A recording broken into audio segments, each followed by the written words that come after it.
You ever have one of those mornings when you just know something's about to go sideways? That was me, stepping outside, coffee in hand, only to see a moving truck pulled up right across from my window, and Patricia Kincaid, our so-called Queen Bee, HOA president for life, already marching down her driveway like she was storming the beaches at Normandy. I swear, you could hear the click of her heels before you even spotted the sunglasses. There's a certain energy when Patricia's about to throw down, and let me tell you, that day Willow Lane felt like it was holding its breath. New faces aren't unusual around here, but a moving truck?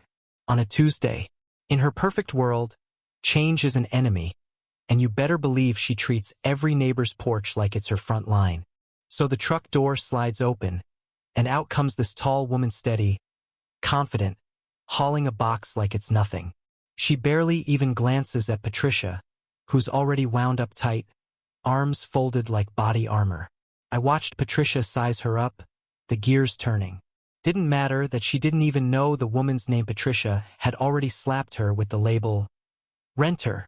I know that tone, that set of the jaw. You see, Patricia doesn't do subtle, and she definitely doesn't do wait and see. She wants answers, and she wants them yesterday. The first shots fired before the dust even settles. "Excuse me," she calls, voice sharp enough to cut glass. The new neighbor Selena Ward just blinks, gives a polite little morning, and tries to keep moving. But Patricia's on her, demanding paperwork, proof of lease, some justification for even breathing the air on Willow Lane. Selena just stands there, calm as you please, and says, "I live here now." You could see Patricia's eye twitch. "Renters aren't permitted. That's in the bylaws," she snaps. The way Selena holds herself steady, just a flicker of irritation tells you she's been through this kind of dance before. Patricia goes on, rattling off rules, property standards, all that jazz. She's playing to the crowd, and think for a second she doesn't notice the neighbors peeking through blinds. Selena, for her part, tries to keep it cool, but you can feel the patience wearing thin. "If you'll excuse me, I'm unpacking," she says, not giving Patricia the satisfaction of a fight. But Patricia's like a dog with a bone. She insists on seeing a lease, and when Selena pushes back, Patricia leans in. "This is a community of homeowners," she says, like she's the final word on who belongs. Yeah, that happened. If you've ever dealt with an HOA bully, you know that feeling like you're being put on trial for daring to exist outside someone else's playbook. Selena doesn't rise to it, not yet. She says, "I think you'll find I'm exactly where I'm supposed to be." Patricia scoffs, retreats, but you know she's already plotting. By sunrise the next morning, Patricia's already taped a violation notice on Selena's door. "Remove boxes, present documents, show proof of ownership," all in her careful, prissy handwriting. Selena finds it with her coffee, reads it twice, and just sort of laughs, but not in a happy way. Here she is, new in town, just bought the place cash, and she's being treated like she's squatting. She peels the notice off, only to find Patricia lurking on the sidewalk, arms crossed, waiting for her reaction. "Good morning," Patricia says, zero warmth.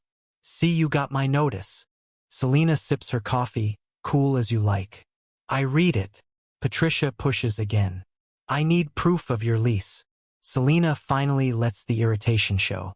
"I'm not renting," she says. "I just moved in." But Patricia isn't letting up, insists it's her job to maintain standards, that everyone has to show documentation. Selena shakes her head. "Fine for living in my own house?"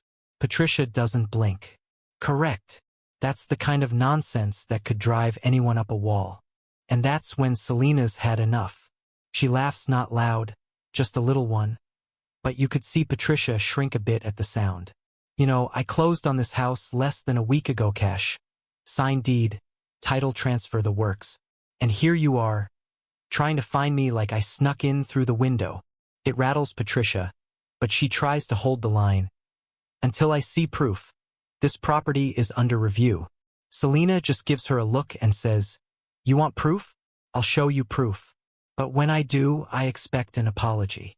Patricia's scoff tells you all you need to know about how likely that is. The next few days are a circus: more notices, more accusations, now about trash cans, porch boxes, even the way Selena walks across her own yard. Patricia's on a campaign and the whole block's watching. Neighbors pretend not to notice, but you can feel the tension. Every confrontation is a little show. Patricia barks. Selena pushes back, always measured, never losing her cool. Finally, Patricia crosses a line, threatening legal action if Selena doesn't cough up proof of ownership within 48 hours. Selena's had it. She walks out, notices in hand, and calls Patricia over in full view of the growing crowd. "This isn't about rules," Selena says. "It's about you not wanting me here." Patricia doubles down. "Tenants lower property values," she says, and that one lands heavy. The crowd's not on her side this time. Selena folds the notices, tells Patricia she doesn't answer to her, and says, "Respect isn't something you demand, it's something you earn." Patricia flinches. That's when things start to shift. "You want a twist? Here it is." Patricia thinks she's about to bury Selena with another round of threats, so she tries to do an inspection, no authority, just a clipboard and her ever-present phone. Selena's out by her flower pots when Patricia stomps up, snapping pictures, calling it documentation. Selena doesn't flinch. She warns Patricia to leave, and when Patricia threatens to call the police, Selena pulls out the ace she's been Savinga stamped deed from the county. "Here you go," she says, showing it to the whole neighborhood. "Owner of record." Patricia's jaw drops. She tries to brush it off. Anyone could print that. But the mail carrier, of all people, pipes up, "You can check that online." The crowd is turning. Selena stands tall. "I'm not here to pick fights, just to live in my own home. You've targeted me since day one because you assumed I didn't belong." Patricia can't find her words. Neighbors are murmuring. Patricia backs down, but you can see the storm brewing.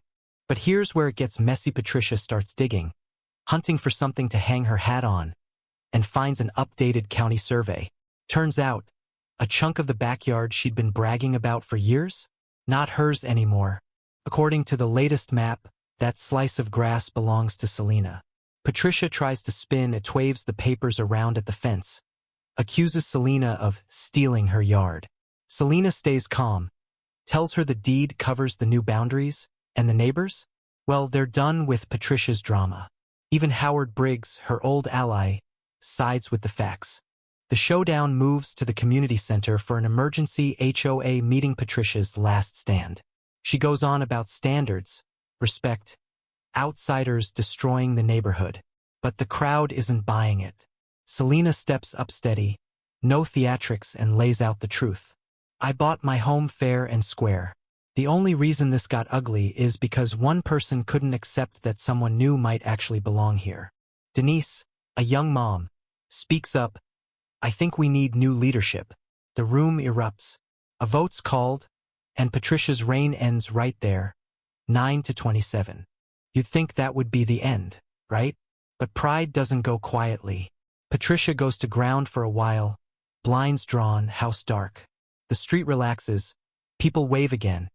Even those who'd kept their distance from Selena start showing up with pies, kind words, little gestures. You can feel the neighborhood healing. But then, one morning, Patricia, a personal clipboard, no blazer, just herself, smaller than before. She crosses the street, face pale, voice shaking. "I overstepped. I let my position get the better of me. I'm sorry. It's not a Hollywood ending, but it's real." Selena tells her, "It's not me you owe. It's this whole neighborhood." And Patricia, for the first time, just nods. Later that evening, it feels like summer again. Kids playing tag, couples walking dogs, laughter floating over the lawns. Selena sips iced tea on her porch, Denise by her side. "You didn't just stand up for yourself," Denise says. "You stood up for all of us." Selena laughs. "I didn't move here to be a teacher. I just wanted some peace. But maybe sometimes peace has to be earned." The lesson isn't about fences or lines on a survey. It's about seeing each other, respecting each other, refusing to let pride or prejudice write the story for you. And if you're still here, still listening, maybe ask yourself, where's the line between order and control? When does standing up for yourself mean standing up for everyone? Drop your thoughts below. Tell me what you would have done, or share your own neighborhood saga. Because in the end, the strongest communities aren't built by presidents or property lines theory, built by neighbors willing to see each other as equals. Ownership isn't about what's on paper. It's about how you show up for the people around you. So what do you think, was Selena right to fight back?